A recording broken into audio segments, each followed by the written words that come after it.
your partner. Find your partner ay sa ating servant leader at sa ating pagpalakpak. Lahat tayo'y nagagalak. Sa Diyos tayo'y umasa at sumampalataya na lahat ng ating hihingin ngayon na ating tatanggapin. Find your partner ay sa ating servant leader at sa ating pagpalakpak. Lahat tayo'y nagagalak. Sa Diyos tayo'y umasa at sumampalataya na lahat ng ating hihingin ngayon na ating tatanggapin. Find your partner ay sa ating servant leader at sa ating pagpalakpak. Lahat tayo'y nagagalak. Sa Diyos tayo'y umasa at sumampalataya na lahat ng ating hihingin ngayon na ating tatanggapin. Find your partner ay sa ating servant leader at sa ating pagpalakpak. Lahat tayo'y nagagalak.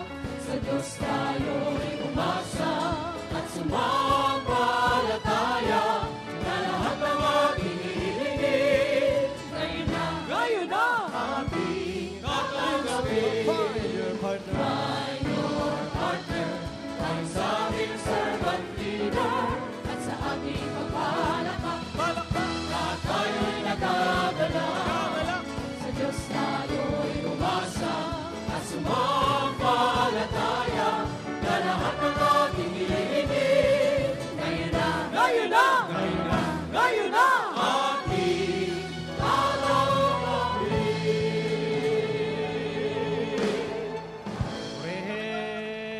Purihin ang Panginoon. Okay, back to your partner. Ang unang sasabihin mo sa partner mo, tandaan mo ito. 1 plus 1. Ano ang tatandaan nyo? Ano ang tatandaan mo? Tandaan mo ang ilong. Sa pangalawa, sabihin mo, kung ano ang inihasik mo, yon ang aanihin mo. Ulitin mo nga. Kung ano ang ihasik mo, siyang aanihin mo. 1 plus 1. 3 plus 3.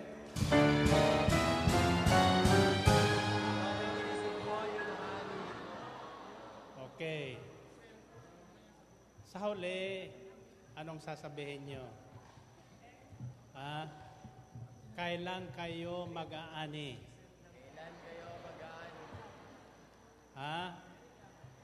Tandaan nyo, kung anong inihasik ng tao, siyang aanihin niya.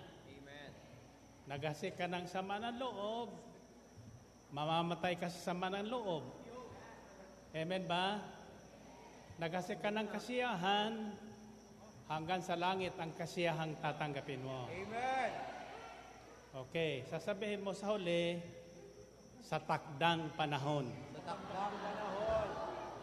1 plus 1. 3 plus 3.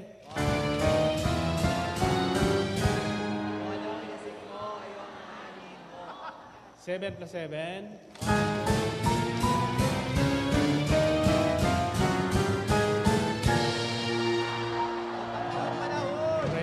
Purihin ang Panginoon.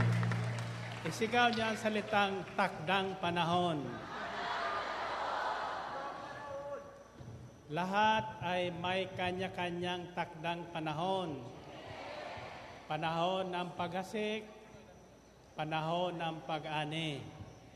At ako'y naniniwalang yung hinasik nyo isang taon, aanihin nyo ngayong gabi. Naghasik na ba kayo? Tatandaan nyo, 2 uri ng binhi ang maaring ihasik natin. Binhing naghahatid ng kamatayan at binhing nagbibigay ng buhay na walang hanggan. Amen ba? Hindi ko alam ang ebanghelyo sa banal na misa kanina. Nang ihanda ko po ang mensaheng ito kaninang madaling araw.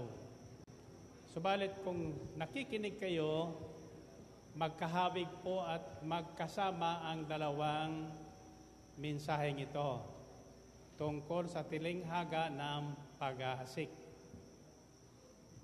At ako'y naniniwalang ngayong gabi bilang pabaon sa inyo,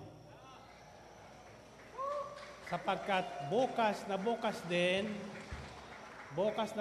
din, tutungo at lilipad ang inyong punlingkod papuntang Amerika. Sinong gusto makarating na Amerika? Taon-taon, sineselebrate din doon ang Europe, Canada, and USA, El Shaddai. At ang selebrasyon niya ngayon ay gaganapin po sa New York, New Jersey area. Kaya magkita-kita tayo roon. May passport kayo sa wala. Kung kayo ay naghasik ng mabuti ng 1 taon, makakarating kayo roon. Amen ba? So ilabas ang ating mga prayer request. Prayer request pabaon. Bottled water, lahat ng inyong ibig pagpalain ng Panginoon, itaas nyo ngayon. Bilang binhi ng ating pananampalataya, let's give Him thanks with a grateful heart. Magpasalamat na tayo sa Panginoon.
ibaba niyo mga hawak kamay. At muli ibalik natin sa itaas ang dalawang kamay na nagpupuri ng malakas sa Panginoon. Lakasan niyo pa. Nagsasawa na ba kayo sa kapapalakpak? Nagsasawa na ba kayo sa kasisigaw? Okay. Sa bilang kong 3, yuyoko kayong 3 ulit at sasabihin yung salitang ito. Mula ngayon, hindi ako magsasawa.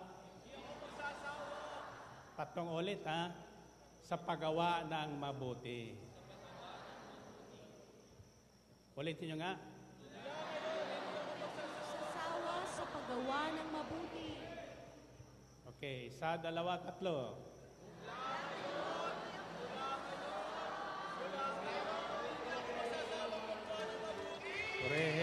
Purihin ang Panginoon. Purihin ang Diyos. So, ngayong gabi, maiksi lang ang mensahe, pero madaling tandaan. Ang isang salita na ibig kong tandaan nyo, ang takdang panahon. Ang 3 salita na ibig kong huwag nyong kalilimutan, ang unang salita ay nagsisimula sa letter C. C, which means cross. As in cross. C, ABC.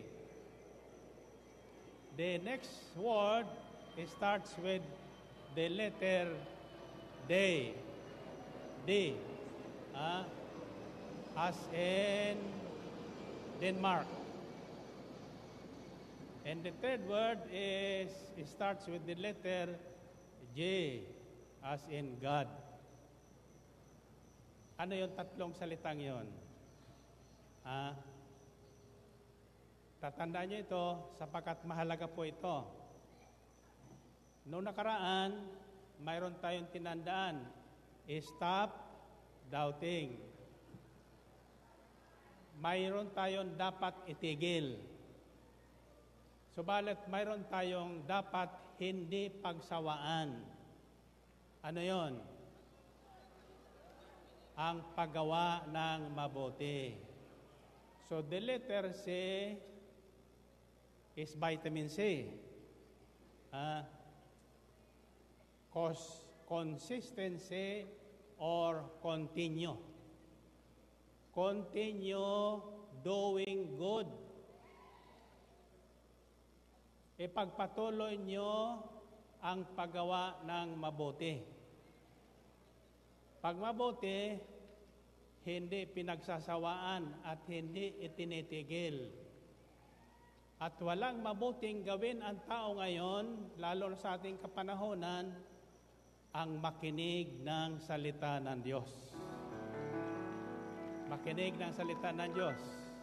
Sapagkat walang ibang mabuti kundi ang ating Diyos. Ang salita ng Diyos at ang Diyos ay iisa. Tatandaan nyo yan. The Word of God and God is the same. In the beginning was the Word, and the Word was with God, and the Word was God. He was with God from the beginning. Sabi sa Ebanghelyo, chapter 1 ng John. Now, brothers and sisters, ibig kong tingnan ninyo ang lupang nasa paanan nyo. May lupa ba dyan? Ngayon, pag iyan ang basa, ano makikita nyo? Putik. Subalit, kung kayo ay patuloy na nakikinig ng salita ng Diyos, mayroon kayong makikita dyan na hindi nyo pa nakikita at ito ang ipakikita ko sa inyo.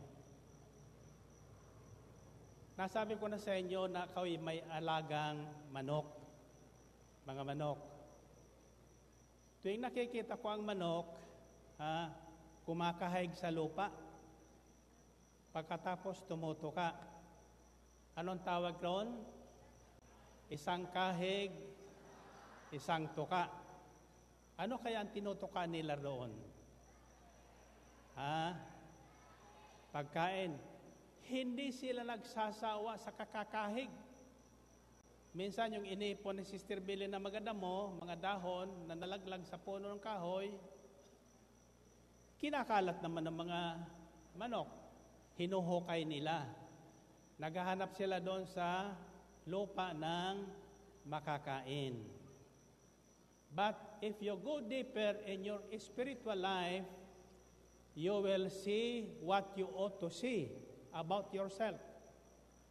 Ang nakikita ko doon, tinanong ko sa ating mga kasamang disciple na nag-aaral, tuwing kami ay nagkakasama sa morning jogging, ano kako ang nakikita nyo dyan sa lupa?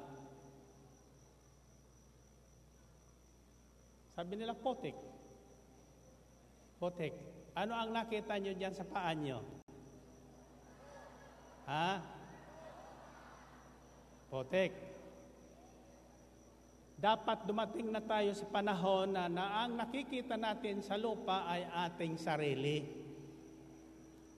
Tuwing nakikita ko ang putik, nakikita ko ang aking sarili. Galing tayo sa putik. From dust we came, and to dust we shall return. Galing tayo sa putik. Tatandaan nyo ang tao, ang katawan ng tao ay galing sa putik. Minsan ako'y nasa Japan, dinala ko doon sa isang sauna na kinakaloskos ng asin yung balat mo. Abay, nakita ko na isang palanggana na yung putik sa kakakaloskos ng aking balat. Akala ko na wala na ako ng balat. Sarabi ba naman ang putik na nakuha nila? Pero ang tingnan ko ang aking balat, naroroon pa. Kuminis nga lang. Bakit putik ang nakikita doon? Sapagkat ang buong katawan ng tao ay putik. Walang halaga. Sa mata ng tao, ang putik ay walang halaga. Subalit tatandaan nyo ito, ang walang halaga sa tao, pinahalagahan ng ating Diyos. Tatandaan nyo, ang paghahari ng Diyos ay nagsisimula hindi sa bunga, sa malaking bagay. Ang malaking bagay na ginawa ng Diyos ay nagsimula sa wala. Sa totoo lang, everything that God created came from nothing, out of nothing. When God created the heavens and the earth, there was nothing. Subalit, something out of nothing came into being. Bakit? Nasa isip ng Diyos. Nilikha ng Diyos ang lahat ng bagay simula sa kanyang isipan. Kaya tayong tao, nilikhang kawangis at katulad ng Diyos. May isipan, may puso o damdamin, at may nguso na nagtatawag ng anumang bagay na hindi natin nakikita. Tatandaan nyo, yung aral ko sa inyong IPN. Anong ibig sabihin noon? Isip, puso, ngoso. Okay. Ang Panginoon ay naghasik ng mabuting binhi sa ating isipan. Ganon din ang kalaban. Kung tutuloyan natin ang mga talinghaga na ibinigay ng Panginoong Kristo, may talinghaga po doon sa maghasik. Nang gabi, ang inhasik niya ay mabuting binhi. Subalit kinabukasan, dalawa ang tumutubo. Isang trigo at isang dawag. Sabi doon sa talinghaga, sino ang naghasik nung dawag? Ang sabi ng Panginoon, yung kaaway. Iingatan niyo po yan sapagkat habang kayo ay nakikinig ng salita ng Diyos, pag uwi nyo, magbubukas kayo ng radyo at television, hindi ang DWXI, maririnig nyo ang ibang salita doon. Salitang mananatili sa inyong isipan, lalo na kayong mga cellphone, may mga Facebook, iingatan nyo po ang mga lumalabas diyan, sapagkat yan po ay humuhubog ng isipan ng tao. Sa isipan ng tao, inihasik ang mabuti at ang masama. Nakikinig ba kayo? Tatandaan nyo, habang naghasik ang Panginoon ng mabuting binhi, bumubulong naman ang demonyo ng masamang binhi para nakawin ang mabuting binhi.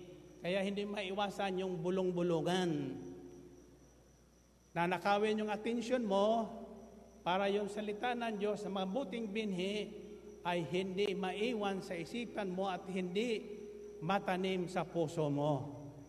Kaya pag uwi mo, ninakaw na yung mabuting binhi. Madaling magsawa ang tao? Totoo hindi? Subalit, may isa pong bagay na hindi tayo pagsawaan, ang paggawa ng mabuti. Ang paggawa ng mabuti. Ang gawaing masama ay dapat pagsawaan at dapat itigil ng tao. Subalit, ang paggawa ng mabuti ay iyan ang dapat nating ipagpatuloy. Bibigyan tayo ng Diyos ng pagkakataon. Bawat tao, mabuti man o hindi, ay binibigyan niya ng Diyos ng pagkakataon na makagawa ng mabuti. Kung mabuting binhi ang narinig mo, ang bunga niyan ay mabuti. Ang gawain niyan ay mabuti. At ang lahat ng binhi na inihasik sa puso ng tao at isipan ng tao ay may kanya-kanyang takdang panahon ng pag-ani. Bibigyan ko ng example. Ako kasi isang magsasaka.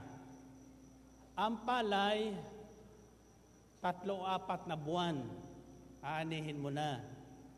Ang saging, itatanim mo yan, aabutin ng taon bago mamunga yan. Lalo na ang nyog. No? So ang lahat ng bagay ay may kanya-kanyang takdang panahon. Kaya hindi dapat pinagsasawaan ng tao ang paggawa ng mabuti. Sapagkat ang mabuting gawain ay mabuting binhi na pinalalago ng Diyos. At pagdating ng takdang panahon, ang bunga niyan ay buhay na walang hanggan. Purihin natin ang Panginoon. Purihin ang Diyos. Sabi ni San Pablo sa kanyang sulat sa mga Galatia, Kabanatang 6, ang ating reading ngayon, tandaan nyo ito, ang Diyos ay hindi madadaya ng tao. Ang Diyos ay hindi malilinlang ng tao. Kung ano ang kanyang itinanim, siyang kanyang aanihin. Ang nagpapatuloy sa laman, makalaman ang kanyang gawain, ang naalala lang niya ang kanyang nalalasahan, ang kanyang nararamdaman, ang kanyang pakiramdam, aani ng kamatayan pagdating ng takdang panahon. Subalit ang nagsisikap mabuhay ayon sa Espiritu Santo ng Diyos, aani ng buhay na walang hanggan. Amen? So ang kilos ng Diyos sa buhay ng tao, lalo na sa kanyang mga tinawag, sa mga manampalataya, ay mabuti. Mabuti. Ang isipan niyan ay laging sa kabutihan. Bibigyan tayo ng Diyos ng pagkakataon para maisagawa yan. Bibigyan ko kayo ng isang halimbawa. Nung nung linggo ay patungo ng Taiwan, nakasabay ko ang isa sa mga 2 o 3 prayer partner natin. Tuwan-tuwa sila. Siyempre, anong ginawa? Tumabi sa akin at nag-selfie. Kako, saan kayo pupunta? Sa Pakistan. Pakistan? Ano gagawin nyo doon? Sabi niya, magiging caregiver po kami. Magiging katulong sa Pakistan, of all places. Anong ibig sabihin noon? Yung kasama ko naman na doktor, palibasa ang mga baguhang kasama namin, tinignan yung kanilang mga papilis. Sabi niya, wala kayong arrival card. Ano po yun?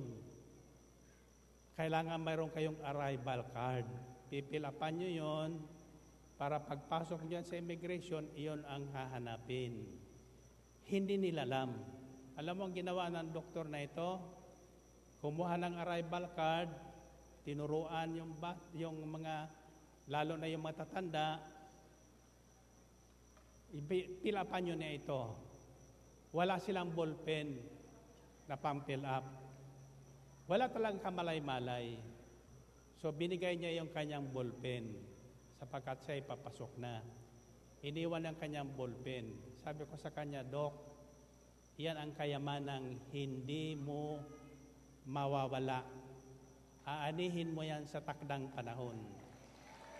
Ang paggawa ng mabuti, wala kang kamalay-malay, ang tulong na inagawa mo sa hindi mo kilala na mabuti, aani ka ng mabuti pagdating ng takdang panahon.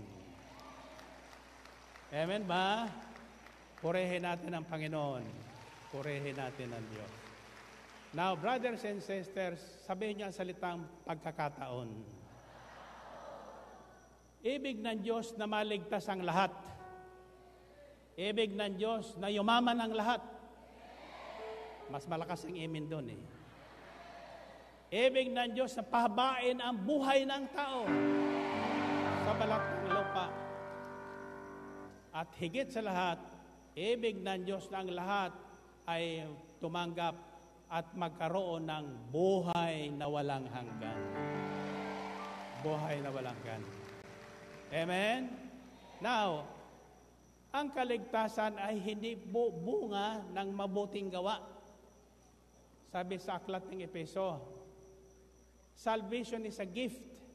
Ang kaligtasan ay regalo ng Diyos. Hindi dahil sa ating mabuting gawa.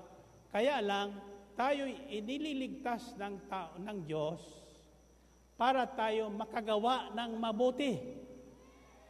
To do good.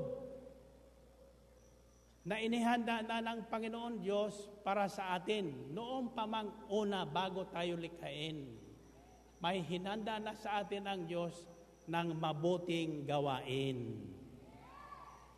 Mabuting gawain. So, every opportunity to do good, don't miss it. Bibigyan ka ng pagkakataon makatulong, makagawa ng mabuti para ikaw ay mapabuti. Tatandaan nyo, pag sumigaw kayo, babalik sa inyo ang sinigaw nyo. Natatandaan nyo?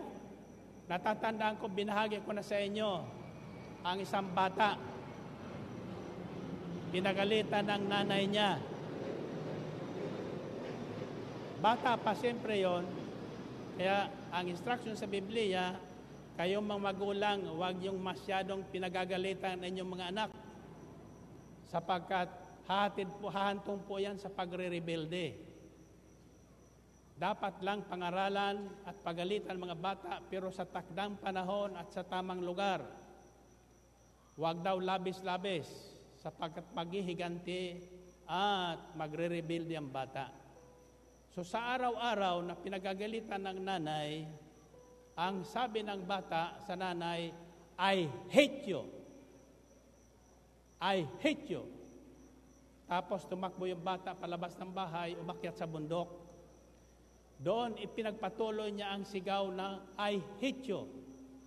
Sa bundok, babalik yung echo ng sinagaw niya. So naliligaw niya, pag sigaw niya ng I hate you, babalik sa kanya, I hate you din. So nagtaka ang bata. Umiiyak sa nanay. Sabi niya, Mom, somebody in the mountain hates me. O sabi ng nanay, where? Come. Sinamahan niya. Sumigaw ang bata, I hate you. Bumalik ang echo sa kanya, I hate you. Sabi ng nanay, ulitin mo. I hate you. Mom, you hear that? Somebody there in the mountain hates me. Ang sabi ng nanay, palitan mo ang sinisigaw mo. Sabihin mo, I love you. Isigaw nyo nga. So narinig ng bata, ang echo bumalik sa kanya, I love you. Natuwa ang bata, sabi niya, aba, may nagmamahal pala sa akin. Ang sabi ng nanay, tandaan mo ito mula ngayon. Kung anong sabihin mo, babalik sa'yo. Kung anong isigaw mo, babalik sa'yo. Kung anong itanim mo sa puso mo at isigaw mo, babalik sa'yo. Aanihin mo yan pagdating ng takdang panahon. Amen ba? Now, para tayo ay hindi mailigaw ng mundo, huwag tayong pabago-bago ng isip. Huwag tayong pabago-bago ng pinakikinggan. Ang sabi sa Biblia, huwag kayong umayon sa takbo ng mundong ito. Palibhasa nagmumurahan, magmumura ka na rin. Palibhasa nagpapatayan, papatay ka na rin. Ayon-ayon lang. Hindi, ang sabi sa Biblia, mag-iba ka at magbago ng isip. Nang sa gayon, malalaman mo kung ano talaga ang kalooban ng Diyos para sa iyo. Mabuti ang kalooban ng Diyos. Mabuti ang hangarin ng Diyos sa bawat tao. Tatandaan yan, ang ibig ng Diyos, magtagumpay ang bawat isa sa atin sa lahat ng ating gagawin. Ang ibig ng Diyos, huwag tayong magkulang sa anumang kailangan natin araw-araw. Ang ibig ng Diyos, umani tayo ng hustong takal, siksik, liglig at umaapaw. Amen ba? Sabi ni San Pablo sa kanyang sulat sa 2 Korinto, tandaan niyo ito. Ang naghasik ng kaunti, paminsan-minsan ay aani ng kakaunti at paminsan-minsan. Subalit ang naghasik ng marami at tuloy-tuloy, marami at tuloy-tuloy ang kanyang aanihin. Amen? Sino ang gustong yumaman? Sino ang gustong humaba ang buhay? Sino ang gustong magkaroon ng buhay na walang hanggan? Okay, taas ang kamay. Taas ang kamay. Tandaan nyo ito ha. Bukas na bukas din, bibigyan kayo ng Diyos ng pagkakataon na makagawa ng mabuti kanino man. Kaya ang instruction sa Biblia, pagdating ng pagkakataong yon, samantalahin nyo ang makagawa ng mabuti, lalo na sa ating mga kapatid sa pananampalataya. Amen? Purihin natin ang Diyos. Purihin ang Panginoon. Okay. Lagay nyo ang kamay nyo sa balikat ng inyong katabi.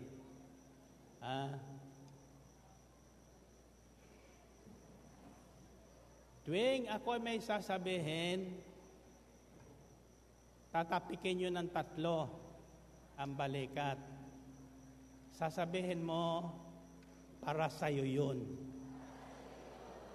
Okay. Bukas na bukas rin, mayroon kang mabuting pagkakataon. Bukas na bukas rin, may darating sa iyong may isang mabuting balita.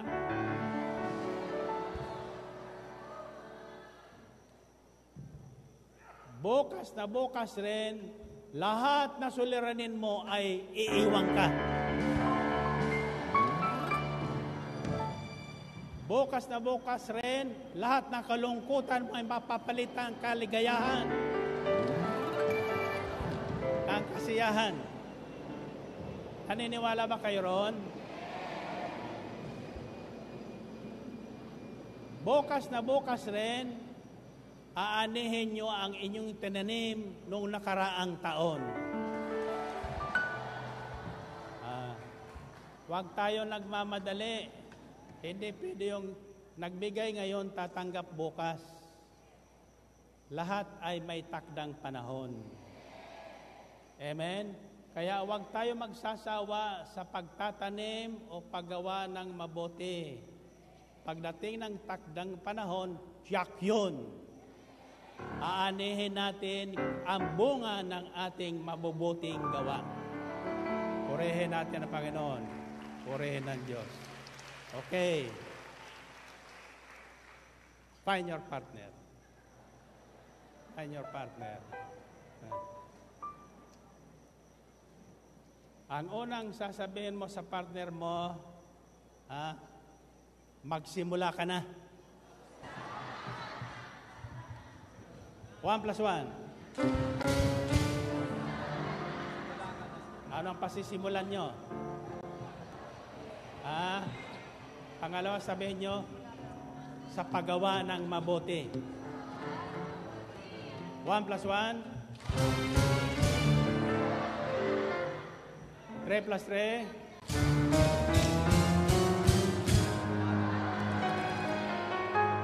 Okay. Tandaan nyo lahat na malaki, nagsisimula sa maliit. Yun ang talinghaga kanina sa banal na misa. Ang gawain ito ay nagsimula sa maliit. Sa maliit na himpilan ng DWXI with the power of 5 kilowatts World War II transmitter. Walang nakakarinig ngayon. Akala ko noon walang nakikinig sa akin sa radyo. Nang inisip ko na tumigil na, kinabukasan pagdating ko sa aking tanggapan, may sulat akong nakita, registered mail. Ang nakalagay doon, nagbuksan ko, ang sabi niya, Dear Brother Mike, huwag po kayong titigil sa paghahasik ng mabuting balita. Wala akong pinagsabihan noon natitigil ako.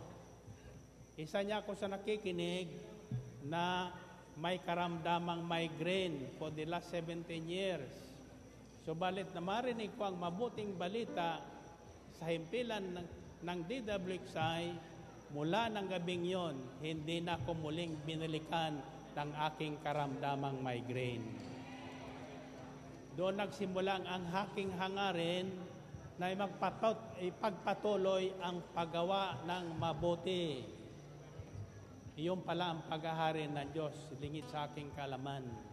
Kaya lahat kayong magtumugon sa panawagan ng Panginoon sa himpilan ng DWXI, kayo ang binibigyan ng pagkakataon na magkaroon ng mabuting bawain, mabuting buhay, at magkaroon ng buhay na walang hanggan. Amen ba? Ano ang sasabihin nyo? Magsimula ka na. Pangalawa, paggawa ng mabuti. Pangatlo, ang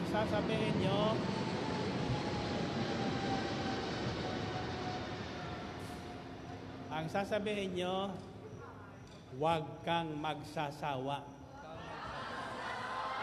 sa paggawa ng mabuti. Okay, 1 plus 1? 3 plus 3?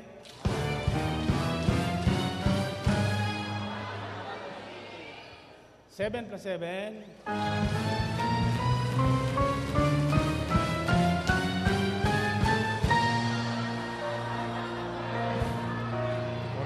Purihin ang Panginoon. Okay, tasa kamay. Tasa kamay. Ang itatapon ko sa inyo, hindi nyo nakikita.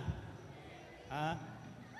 Pero ito ay mabuting binhi na naniniwala kong magbibigay sa inyo ng bagay na makabubuti sa inyo. At ang isisigaw nyo, tinatanggap ko ngayon ang mabuting binhi. Ulitin nyo nga. Ngayon ang mabuting binhi.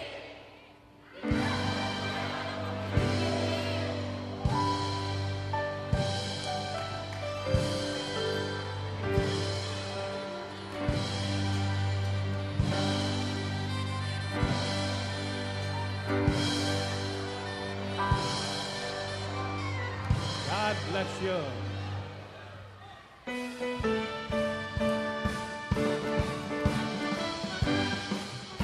Nais mo pagpalain, simulan at tapusin ang gawain.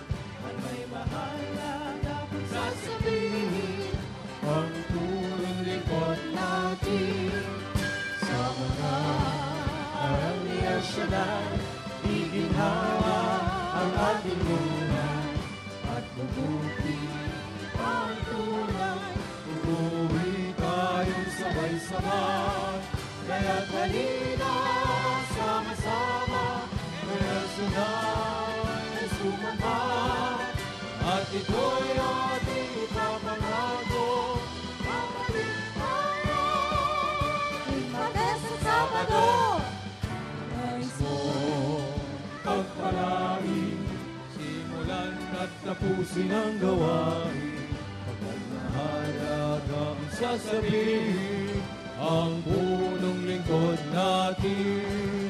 Sa mga aral ni El Shaddai, iginhawa ang ating buhay. At mabuti pa ang tunay, umuwi tayong sabay-sabay. Kaya't halina, sama-sama, kay El Shaddai sumama. Ako'y ating ipapangako, babalik tayo. Martes at Sabado. Kaya't halina, sama-sama, kay El Shaddai ay sumama.